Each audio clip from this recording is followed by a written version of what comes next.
Et yo, alors on me l'a beaucoup demandé, du coup je vous fais une petite vidéo de présentation de mes settings pour avoir un jeu fluide et optimal.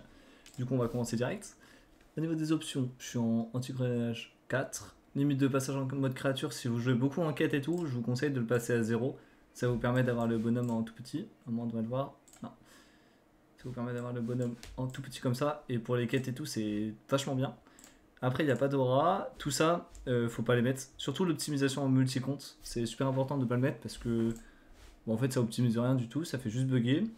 Après, je suis en plein écran. Certains diront que ça marche mieux comme ça. Moi, je vois pas de différence. Du coup, je suis en plein écran.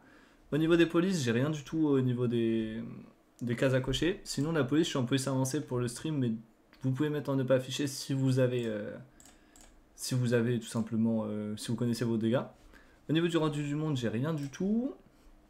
Ensuite, dans les interfaces, on a juste confirmé le dépôt d'objets au sol. Ça, c'est pour pas misclick en posant un objet intéressant, par exemple. Mais on s'en fout, on peut le tèche si vous voulez. Au niveau de carte du monde, tout ça, de toute façon, il n'y a rien de très très intéressant. Non, rien de super intéressant dans les interfaces. Donc, dans les fonctionnalités. Au niveau des combats, parce que nous, c'est principalement ce qui nous intéresse. On a juste affiché la sélection par classe des combattants, c'est pas mal. Afficher les états, sans les états, c'est un peu compliqué, les combats, on va pas se le cacher. Le mode tactique coloré, il fait bugger, je vous conseille de le retirer. Et après, tous les autres trucs, bah, faut savoir que moins on a de trucs dans un combat, moins on a de chances de bugger. Au survol, du coup, on a juste affiché la prévisualisation des effets de sort et des déplacements, parce que c'est toujours sympa de les voir.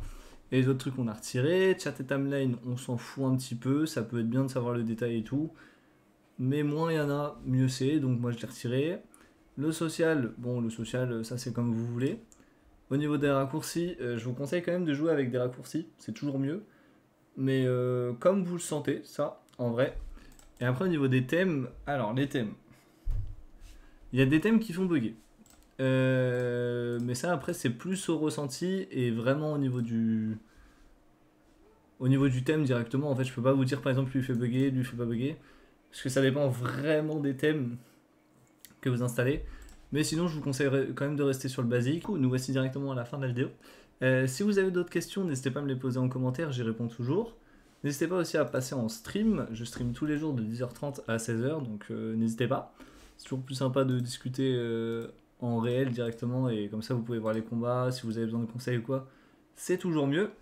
D'ailleurs, on a un petit souci là. C'est toujours mieux. Sur ce, bonne soirée à tous, et à la prochaine.